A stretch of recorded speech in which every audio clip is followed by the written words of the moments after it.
Let's talk about two-way because it's Bremen at Woodlan. Woodlan, last week, this was one of the best games that we had all across the board. We're talking Woodlan at Eastside. Woodlan led big, then they let Eastside back in. It got a big interception at the end to seal it, 29-26. But Woodlan, they're beating good teams in the playoffs. They went to Busco and then handled Eastside at their place in a tight one.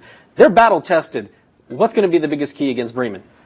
I want to say onside kicks because they've seemingly kicked like 10 of them in the last 2 weeks. And talking to Coach Haydock yesterday, he said, that was just our strategy because these are two teams we played that were really fast-moving and quick-strike offenses. And he said, all we were going to do is give them 20 less yards than what they would have if we regularly kicked off because they're not a team that can regularly kick deep. And with the wind last Friday, it was you're almost better off. So he said, we're just going to try to steal a couple possessions by onside kicking, and it worked.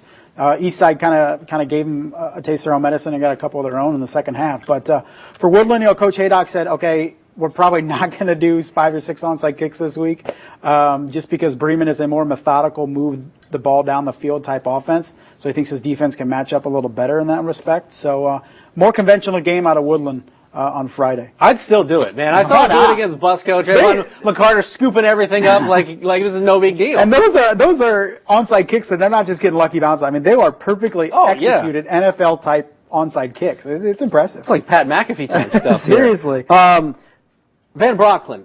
Yeah. We talk about Kitzmiller and Van Brocklin a lot. Van Brocklin is a beast, especially when they're playing two-way schools. They're not used to seeing guys like him carry the football 40 times a game, 297 yards, like he did last week. Is he is he perhaps the biggest key to their success as the postseason rolls along to keep him kind of moving against two-way size schools? I think with Kitzmiller there as a complement, it's not a big thing just in case, Brocklin can't. I think the overall issue is if they run into a team that can stop both of them, and Van Brocklin or Kitzmiller really can't move the ball on the ground, then that's an issue for Woodland because they're really not a team that can beat teams with the pass.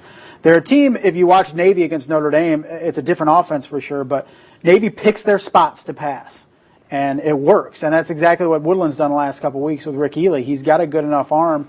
And once teams bring 8, 9 in the box, then that's when you throw over the top and catch teams off guard, and that's what Woodland's been able to do. But, you look at Bremen, and they got a wide receiver, Ryan Topper, who's had 15 receiving touchdowns, averages 19 yards a catch this year. He's a guy that Woodland has to account for pre-snap every play. Bremen's, going to try to get the ball to him, obviously, vertically. So that is a guy that they really need to account for.